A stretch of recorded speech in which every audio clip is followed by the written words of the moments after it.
Hola, hoy es 21 de mayo de 2026 y este video lo titulo Fracaso del TEMEC ante China.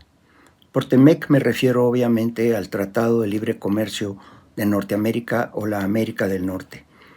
Y con esas palabras Norteamérica o América del Norte me voy a referir a los tres países, México, Estados Unidos y Canadá. En su reciente visita a China, Trump encontró lo que ya no es sorpresa para nadie: un país que destaca por la modernidad de sus ciudades y sus servicios de transporte, que es líder tecnológico en sectores estratégicos y donde no lo es, está cerrando la brecha tecnológica con los punteros. Un país que produce el doble de la manufactura que los Estados Unidos y cuya dinámica de crecimiento es mucho más acelerada, con una población que mejora sus niveles de vida a gran velocidad. La historia de China, no la de hace miles de años, sino la moderna, parte de una condición muy distinta, la de un país sometido, empobrecido, parcialmente colonizado y asolado, incluso por grandes hambrunas. Hoy, en cambio, su horizonte es convertirse en la mayor potencia del planeta. El contraste histórico y económico entre China y Estados Unidos no podía ser mayor.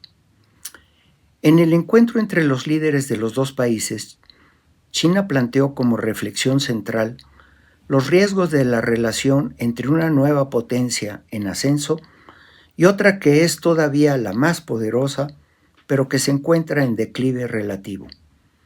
La historia señala que se trata de una transición de alto riesgo que puede conducir incluso a una guerra devastadora.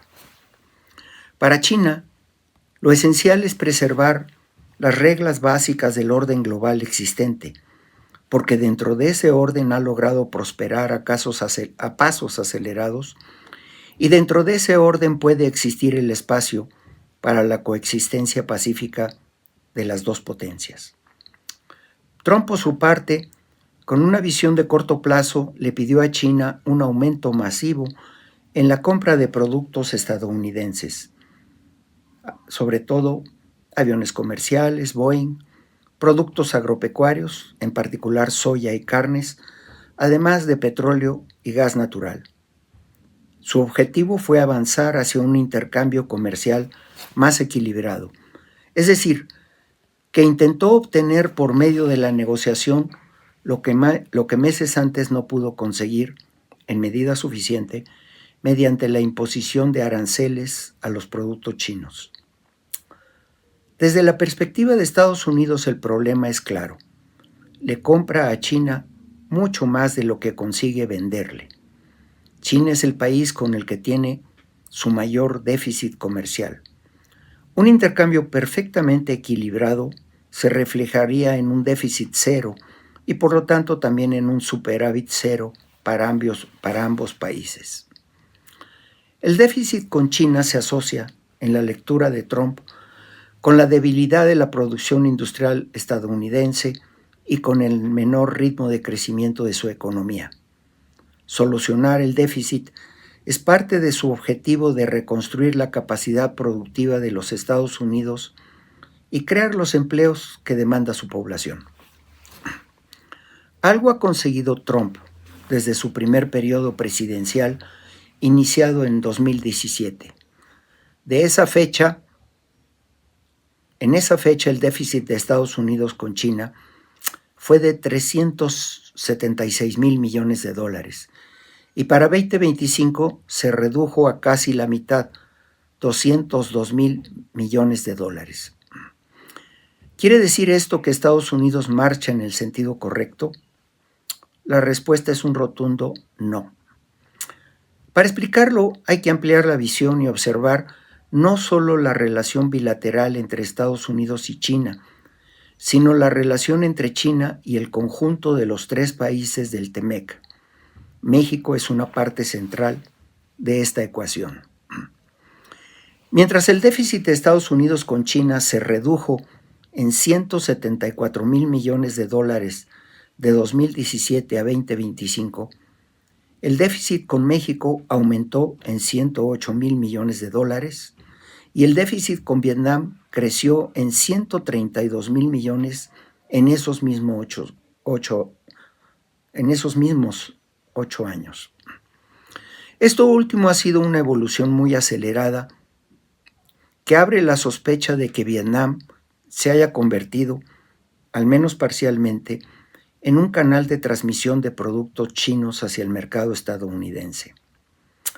El punto central es que el déficit norteamericano no desapareció, creció y se relocalizó. El déficit total de Estados Unidos con el mundo aumentó de 807 a 1,020 mil millones de dólares en el periodo mencionado. En los mismos 8 años, de 2017 a 2025, las exportaciones de México a Estados Unidos crecieron de 326 a 560 miles de millones de dólares. Sobre todo aumentó la venta de vehículos y autopartes, de material electrónico, maquinaria, dispositivos médicos y agroindustria. Esto explica que el superávit comercial de México frente a Estados Unidos haya pasado de 71 a 179 mil millones de dólares, un incremento del déficit de 108 mil millones de dólares, algo menor que el de Vietnam, pero igualmente llamativo. Una primera interpretación optimista, ingenua, diría que México está sustituyendo con notable éxito a las exportaciones chinas. Pero la pregunta clave es, ¿qué hace México con el enorme superávit en su relación comercial con los Estados Unidos? La respuesta es sencilla. Emplea ese recurso para comprar en Asia los insumos que le permiten sostener su ensamblaje industrial exportador. Entre 2017 y 2025, el que ya era un alto déficit de México con China creció todavía más en 37 mil millones de dólares, con Corea del Sur en 14 mil, con Taiwán en 5 mil y con otros países asiáticos en 10 mil millones de dólares. El resultado es que los 179 mil millones de dólares de superávit que México tiene con Estados Unidos no alcanzan a cubrir los 199 mil millones del déficit que mantiene con el Asia industrial. Tal tendencia no es distinta a la de Estados Unidos y Canadá, es una tendencia en los 3 países del TEMEC. Durante 30 años el Tratado de Libre Comercio de América del Norte, primero como Telecán desde 1994 y luego como TEMEC, fue presentado como el gran proyecto de integración económica de la América del Norte, y subrayo que así me refiero a los Estados Unidos, México y Canadá. Los 3 países formarían una plataforma regional productiva que sería capaz de competir con Europa y Asia, dando lugar a un crecimiento acelerado que elevaría el nivel de vida de las 3 poblaciones. Sin embargo, los flujos comerciales muestran una realidad más compleja. Aunque los 3 países avanzaron en la integración de sus economías, cada uno de ellos se conectó individualmente con el Asia industrial, en particular China, Taiwán, Corea del Sur y Vietnam, como consumidores de insumos, componentes industriales y bienes manufacturados. El caso de México es muy claro. En 1994, el 69.1% de sus importaciones provenía de Estados Unidos y apenas el 0.6% de China, es decir, menos del 1% de China. Para 2025, alrededor del 42% de las importaciones mexicanas vienen de Estados Unidos, cerca del 21% de China y alrededor de otro 10% de Corea del Sur, Taiwán, Vietnam y otros países asiáticos. Estos últimos flujos de importaciones han crecido de manera cada vez más acelerada.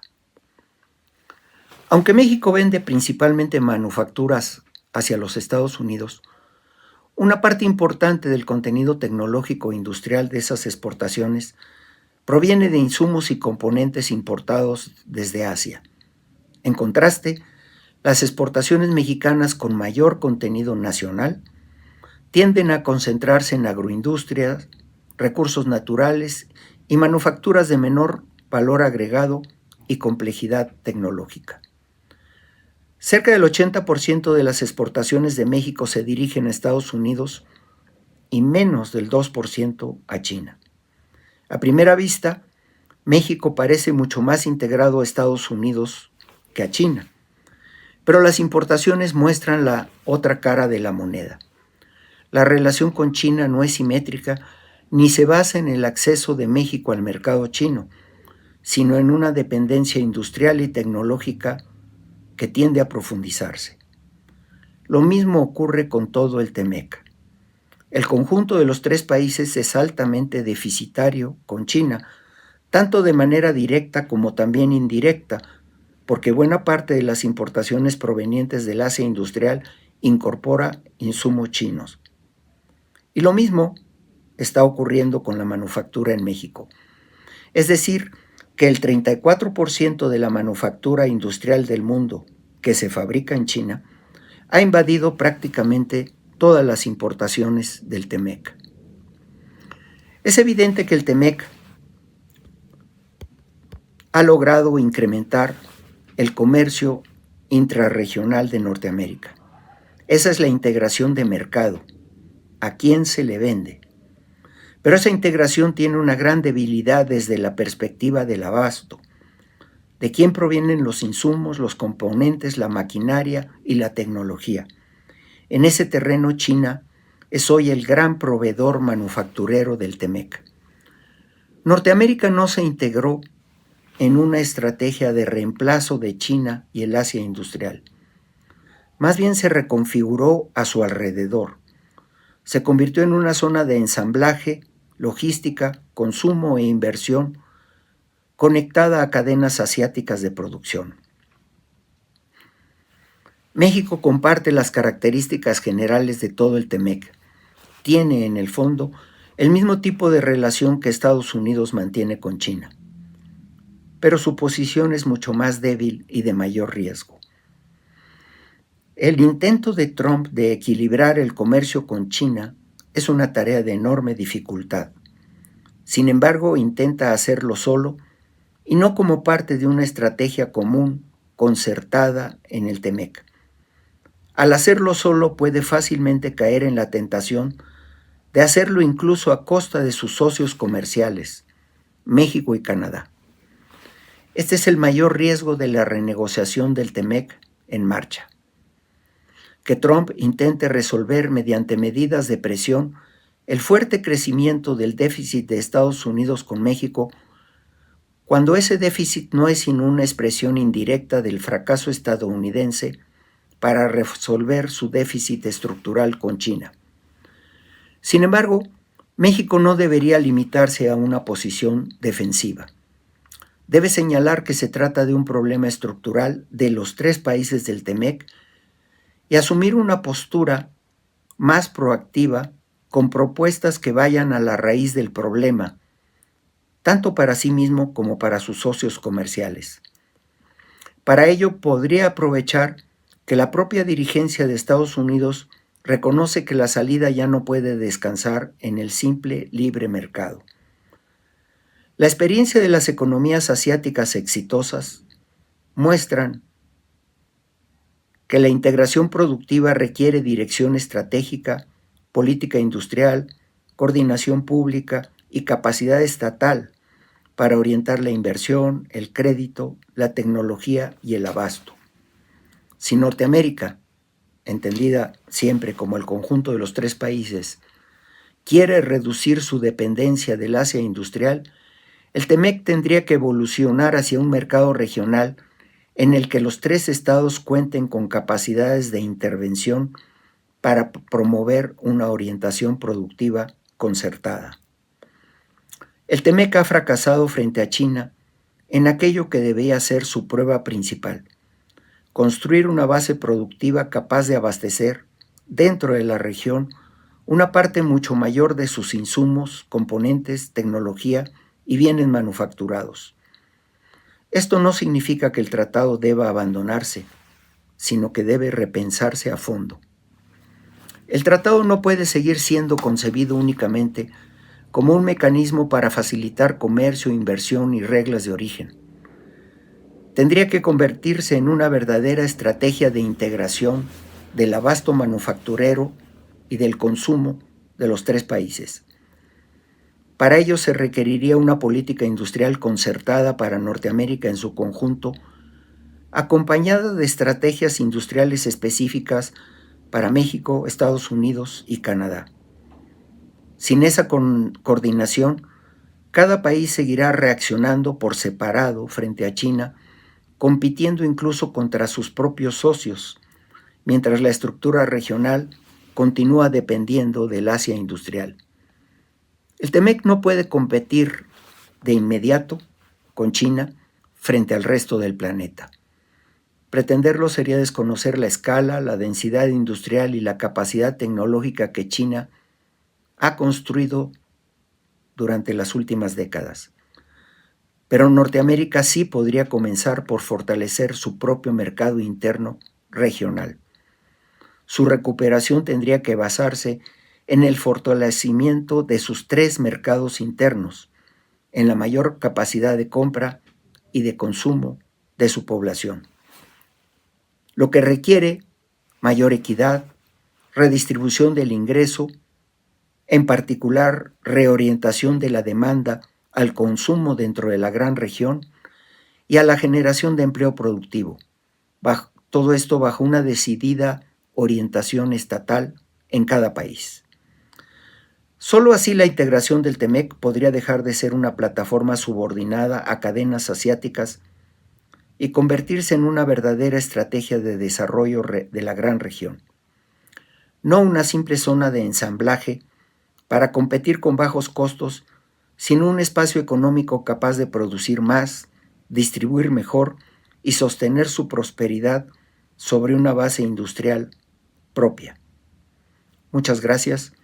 Si esto ha sido de su interés, les pido se suscriban al canal, le den un visto bueno positivo a este video, lo difundan entre sus conocidos. Muchas gracias.